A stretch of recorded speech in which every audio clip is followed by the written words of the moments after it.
তো খাড়া করো, আমি সহজ করে বুঝাবার চেষ্টা করব, যদিও সহজ করে বুঝানো সহজ না।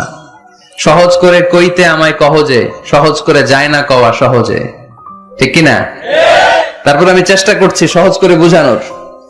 খুব সহজ।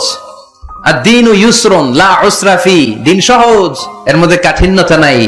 মন জয় করার 4টা বাক্য আল্লাহর হাবিব সাল্লাল্লাহু আলাইহি ওয়াসাল্লাম আমাদেরকে শিখিয়ে গিয়েছেন। বাশিরু ওয়ালা তুনাফিরু, ইয়াসসিরু ওয়ালা তুআসসিরু, সহজ করে উপস্থাপন করো, কঠিন করো না। মানুষকে দিনের প্রতি আকৃষ্ট করো, দিন থেকে ভাগিয়ে দিও না। আমরা অনেকে দিন থেকে ভাগাই দেই, আছে না নাই? এক ছেলে হিন্দু থেকে মুসলমান হয়েছে, আগে ছিল হিন্দু, এখন দেখে এই ছেলেরা কি সুন্নি মুসলমান বানাবে, না ওয়াহাবি বানাবে, না আহলে হাদিস বানাবে, না হানাফি বানাবে, এই নিয়ে কিলাকিলি, আছে না নাই? কি বিপদ!